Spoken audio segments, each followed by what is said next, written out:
Bueno, lo prometido es deuda y ya está con nosotros Sara Tajuelo. Ella es autora del libro La voz de las almas silenciadas, una mirada al interior de las personas mayores en residencias. Buenas noches, Sara, Hola, ¿qué tal buenas estás? noches. Bien, gracias. Pues aquí tenemos tu libro, venimos por esto. Nada, hiciste la presentación la semana pasada, hace 10 días. Cuéntanos un poco, descríbenos en qué se basa este libro. Hay dos partes claramente diferenciadas, ¿no? Sí, mira, en primer lugar, si me permites, quiero agradecer, Por supuesto, porque es que no es para menos, este libro no hubiera sido posible sin la editorial León Alado, que es quien la ha publicado, por quien la ha supuesto. editado, y por supuesto a todas las personas que han contribuido tanto a las ilustraciones como a todo el apoyo que he recibido, ¿no? Ujú. Entonces, bueno, era de ley empezar así Por y supuesto, agradecerte a ti por hacerte eco y invitarme, ¿no? por supuesto.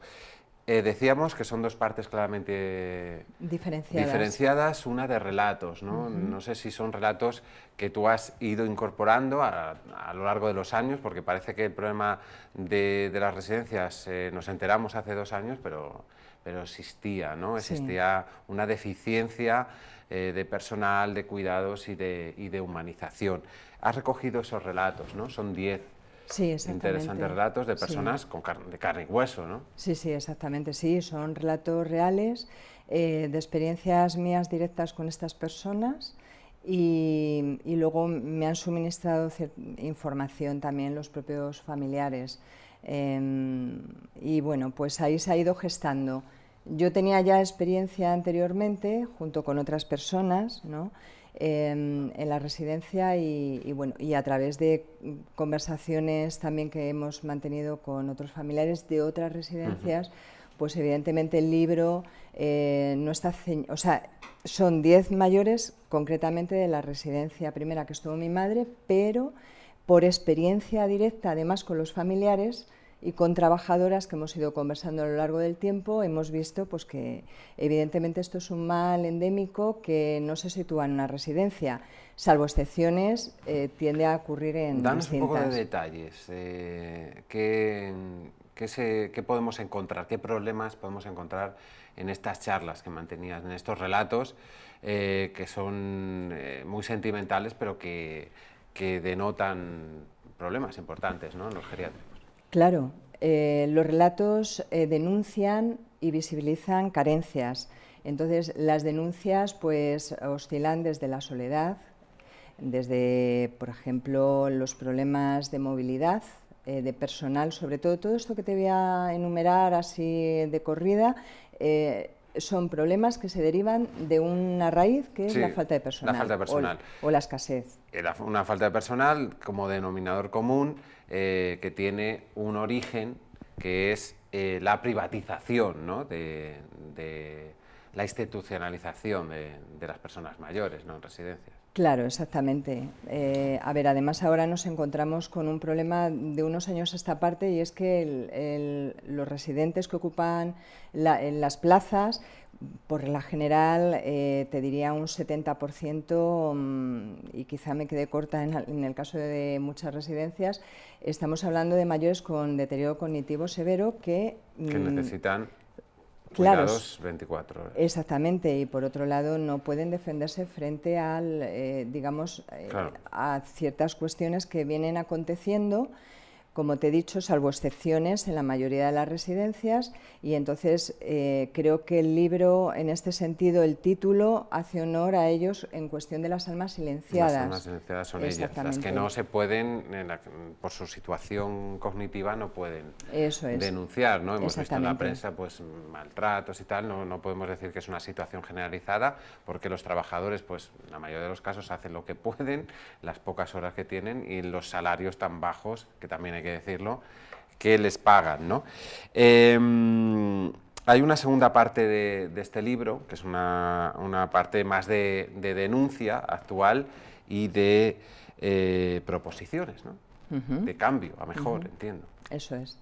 Claro, en la segunda parte digamos que hay un fundamento experiencial Bueno, y de acuerdo a todo lo que hemos vivido, antes de la pandemia ya se habían realizado reclamaciones, Sí. denuncias de distintos familiares de lo que se estaba viviendo en distintas residencias. Y bueno, pues todo esto durante la pandemia pues se vio que, digamos que salió a la superficie algo que estaba ya previsto que pasara en el caso de que llegara a una situación obviamente extrema. Obviamente nosotros no podíamos vaticinar que hubiera habido, o sea, que fuera a venir una pandemia como lo que nos ha sucedido, pero sí sabíamos que la escasez de personal, la escasez muchas veces de medios técnicos, pero vamos, ya te digo, fundamentalmente humanos, iba a poner en peligro también. Exactamente todo lo que ha acontecido. O sea, la pandemia nos ha cogido no solamente con una cuestión del COVID, sino con una cuestión sin solucionar. Y es la cuestión de que tiene que haber una ley estatal de residencias que blinde los derechos de estas personas mayores, o sea, de los mayores en general, incluidas las personas que están en sus casas y que lo están pasando también mal, y que hay una buena lista de espera para poder acceder a una plaza pública. Entonces, evidentemente, cuando queremos que se blinden los derechos, queremos de toda la ciudadanía y, en este caso en concreto, de las personas mayores y específicamente de las personas institucionalizadas en residencias y, si me apuras, más concretamente de aquellas que no se pueden valer por sí mismas, no tienen esa autonomía cognitiva para poder defender sus propios derechos y están a expensas de una soledad, están a expensas de cambios posturales que a veces el personal trabajador no da suficiente para poder realizar esos cambios. Imagínate ya desde por la mañana que se les empieza a asear y nos encontramos con unas carencias que bueno, que yo creo derivan en problemas, que derivan en infecciones problemas y enfermedades exactamente, futuras, claro. Exactamente, úlceras por presión, etcétera. Y que reducen la esperanza de vida de las personas. Eso es. Una de las cosas positivas, podemos decir, de los últimos años, antes de la pandemia, la creación de asociaciones que por aquí han pasado, Pladigmare, Mareo de Residencias, la Unión de Residencias del Leganés, de la que eres miembro. Eso es positivo, ¿no? Estáis presionando mucho, vuestra voz está saliendo en los medios de comunicación a las administraciones, aunque de momento parece que en la Comunidad de Madrid ni a nivel estatal os han hecho mucho caso en esas reivindicaciones, ¿no? Claro, es que es fundamental.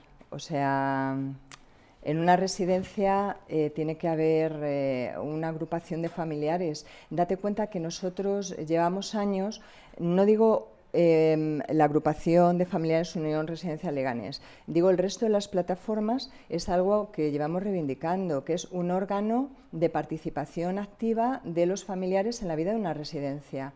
O sea, pero es que es de claro, cajón. igual que existen las AMPAs, pues en las escuelas necesitaríamos pues una representatividad, ¿no? Exactamente, eso es. Que os pidan permiso para ciertas cuestiones o por lo menos consejo, ¿no? Claro, y para, por ejemplo, o sea, nadie mejor que habitualmente que la familia directa o los responsables directos de esa persona mayor cuando es una persona que está tutelada, sabemos los gustos, la cultura, los comportamientos, etcétera, las actitudes. Entonces podemos cooperar y también coordinar o diseñar, participar de los diseños de actividades, por ejemplo. Actividades, protocolos. Te pongo ese ejemplo como te podría poner otros muchos, pero sin embargo eso ahora mismo sigue sin estar resuelto, esa cuestión, y me consta que eso ya no tiene que ver con las direcciones de las residencias, en este caso con las empresas, y tiene que ver con una cuestión administrativa pura y dura, ¿no? También, ya centrándonos en la pandemia, en esa primera parte, en esos primeros 3 meses en los que, según datos oficiales, 8.000 personas fallecieron en las residencias, la mayoría por COVID, pedís que se reabra, y aquí estuvo el exconsejero Alberto Reyero, de Políticas Sociales en aquel momento, de Ciudadanos, que también pide lo mismo, que se reabra la comisión de investigación en la Asamblea de Madrid, que fue cerrada pues justo hace un año, cuando la presidenta Ayuso consiguió la mayoría para gobernar, ¿no? Ella en solitario. Exactamente. Sí, es algo que Porque se viene... sobre todo esa comisión, me refiero, que aborde el tema central, que a eso quería llegar, el de los protocolos, de no derivación a hospitales de personas residentes en esos primeros semanas, primeros días de la pandemia, ¿no? Por supuesto. Mira, nosotros lo que queremos es que se investigue. Es muy complicado por dos motivos. Una es cerrar el duelo. Un familiar, sin saber evidentemente en qué circunstancias aconteció el fallecimiento de su padre, de su madre, de su persona mayor, de su residente, es complicado que esa herida se cierre. No digo que sea imposible, pero es complicado, porque la conciencia tiende a buscar digamos, una comprensión sobre el hecho. Claro. Para intentar que eso se cierre. Claro. Entonces, por un lado eso, y por otro lado, si no se investiga, no hay garantía de que esta situación de vulneración de los derechos humanos se vuelva a repetir. Sí, sí, la sensación de impunidad, ¿no? que queda siempre. Claro. Otro de los dramas, que es verdad que pues sucedió durante, pongamos, unas semanas, un mes, 40 días, pero algo que se ha ido arrastrando durante casi estos 2 años ha sido el incremento de la soledad de las personas mayores en residencias por los protocolos que las impedían ver a familiares o que estaban muy restringidos, todos hemos visto con parapetos y con muchas medidas de seguridad. Por otro lado, pues también comprensibles. Esto ha perjudicado, tú que tienes a un familiar, pero también que conoces el asunto, ha perjudicado pues la capacidad cognitiva y de todas estas personas, ¿no? Y de interacción social tan necesaria. Claro, mira, ha perjudicado sobre lo que tú estás comentando y ha perjudicado también en una cosa muy concreta que te voy a decir. Las inspecciones habitualmente son tan mínimas que los familiares éramos los ojos de aquellos residentes que no podían tomar cartas en el asunto frente a los atropellos que estaban viviendo. Y yo siempre insisto, esos atropellos tienen que ver con una ausencia o escasez de personal. Entonces, desde el momento en que se cierran las residencias y luego se reabren, pero se reabren con cierres, aperturas... Sí, con cierres por brotes y tal, cada 2 por 3. Exactamente, o sea, hay una parte de comprensión en todo eso en un inicio, ponte en la primera ola, pero luego posteriormente, o sea, que veíamos las plazas de toros que se hacían conciertos, bueno, un largo etcétera, porque no quiero tampoco las terrazas, alargar etcétera, mucho, etcétera. Exactamente, alargar mucho, o sea, no entendíamos cómo es posible, porque claro, ser personas vulnerables no solamente hay que defender o hacer de escudo, ¿no?, frente a un COVID. También es evidente que son vulnerables en tanto en cuanto que sabemos lo que hay dentro de una residencia. Entonces, si el familiar, que es el que se ocupa de ir todos los días, habrá familiares evidentemente que no puedan y vayan más esporádicamente, pero yo conozco familiares que van todos los días. Aparte de la relación emocional que el mayor estaba acostumbrado y que le echa de menos en falta, aparte de eso, o sea, también la labor cubría, de inspección y de queja. Oiga, claro, usted que no han traído los pañales suficientes, oiga usted que mi madre, mi abuela está deshidratada, oiga usted que tiene una llaga y no está siendo curada. Por ejemplo, hablo de Darius, no sé si me puedes aportar alguna más. No, por supuesto. Mira, nosotros presentamos, de hecho, en plena pandemia, un informe de úlceras por presión a la Administración de distintas residencias, que nos llegaban fotografías. Luego, aparte, llegaban fotografías también de hospitales, pero eso ya es otra cuestión muy relacionada con el tema del deterioro cognitivo severo. Sí, que no se las pueden hemos hacer visto en los medios de movilizaciones comunicación. ellos por sí mismos, eso es. Pero evidentemente nosotros lo presentamos, ese informe, sencillamente intentando que se habilitara un espacio en las residencias de la Comunidad de Madrid, no en una y en dos, porque esto llegaban quejas de distintos lugares, que se habilitara para poder, poder ver esas lesiones, cómo era el avance, porque pedías una fotografía y automáticamente con la Ley de Protección de Datos, y tú decías, pero ¿cómo es posible si lo está pidiendo un hijo o lo está pidiendo una esposa de su marido? ¿Viste? Pero, pues estaba como esa parte de justificación o normativa, me da igual, pero que queda en desprotección totalmente la otra parte, que es en este caso el usuario, ¿no? Totalmente. ¿Cómo están ahora las residencias? Hemos conocido que después de la retirada de las mascarillas, la comunidad ha lanzado un nuevo protocolo en el que se relajan un poco las medidas, ya no va a haber cribados, las mascarillas solo para trabajadores y visitantes, no para residentes, de forma, por supuesto, opcional, que quiera. ¿Cómo estáis viendo actualmente las residencias? Mira, los datos que nos llegan, la información que nos suministran no solamente trabajadores, sino también, o sea, familiares, sino también trabajadoras, es prácticamente la misma, o sea, no ha cambiado en tanto en cuanto sigue existiendo la misma escasez de personal. Igual. Claro, y desde el punto de vista también, luego todo eso ocasiona muchísimas dificultades, lesiones. Me estoy acordando de que ese personal, aparte de que hubo en algunos momentos hasta un 30, un 40% de personal de baja, muchos se iban a hospitales porque reclamaban enfermeros y enfermeras en hospitales y, claro, pagaban más en hospitales, con lo cual se iban. Claro. Y hubo algunos momentos que la Administración reclamó urgentemente por cualquier vía y bolsa de empleo personales para residencias, ya no solo gericultores, sino cualquiera que tuviera mínimos conocimientos de cuidados, ¿no? Claro. Se contrató incluso sin titulación en algunos momentos. Claro, exactamente. Y ese es el problema, persiste, incluso agravado quizá, ¿no? Porque sí, claro. se han ido muchos hospitales.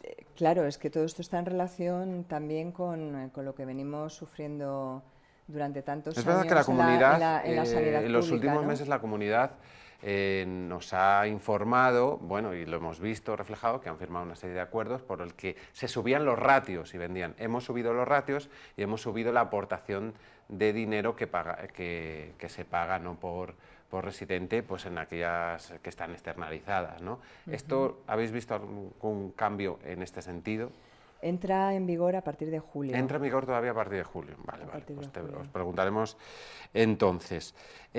Para terminar, Sara, algo que también nos gusta preguntar a las personas que conocen sobre estos asuntos. ¿Cuál es vuestro modelo de residencia futura, vuestro modelo de convivencia de las personas mayores?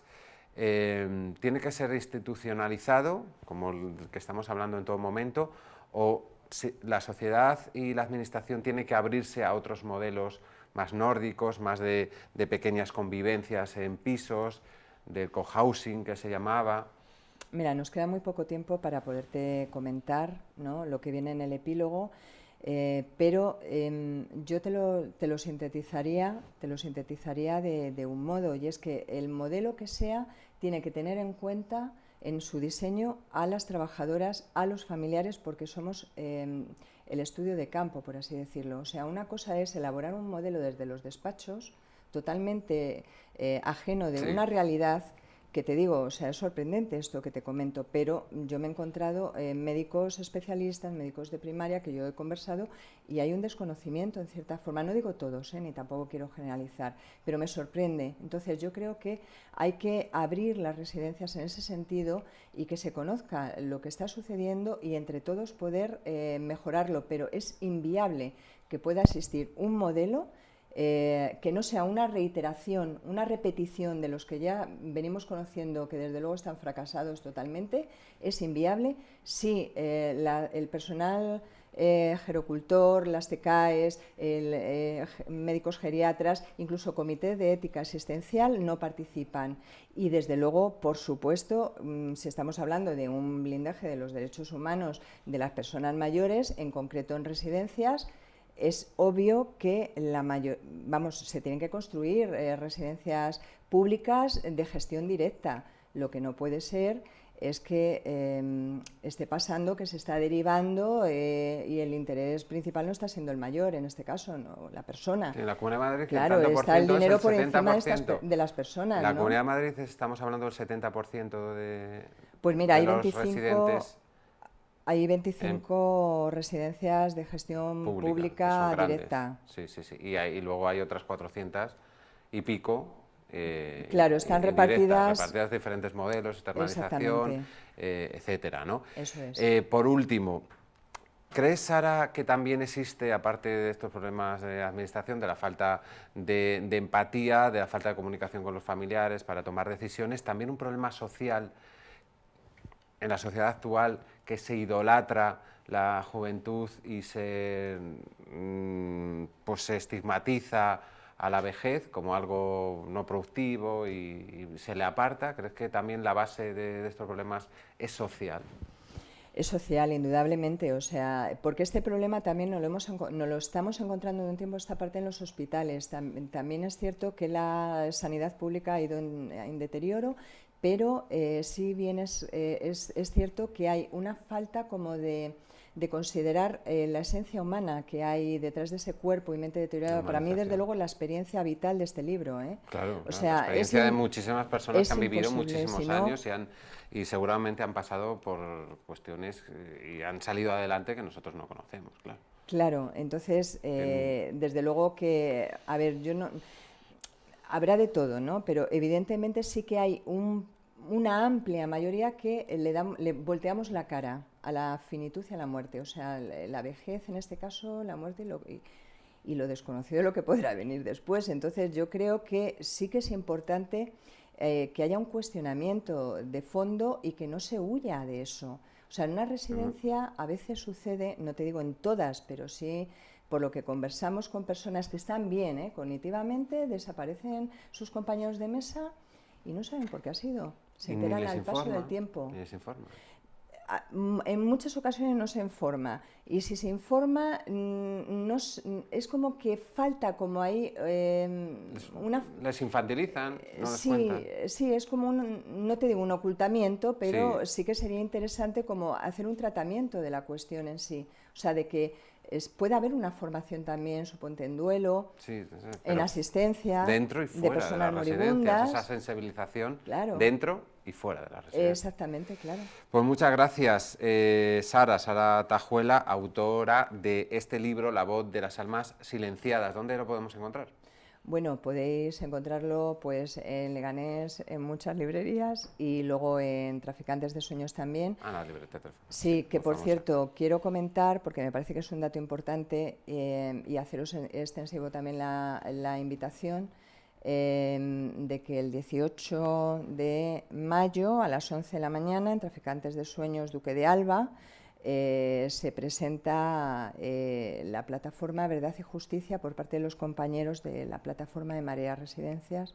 Creo que es un acto simbólico y me parece muy importante. Pues, la reapertura de esa comisión de investigación y de que no queden impunes pues, esos supuestos maltratos sometidos a los mayores en la primera ola de la pandemia y supongo que antes y después. Y si me permites, en la web de León Alado, si se busca en Google, ahí perfectamente se puede pedir. Que es la editorial de La voz de las almas silenciadas. Muchas gracias, Sara Tajuelo, por acudir al programa y contarnos todas estas experiencias que se recogen en este maravilloso libro. Y a todos los espectadores, pues nada más,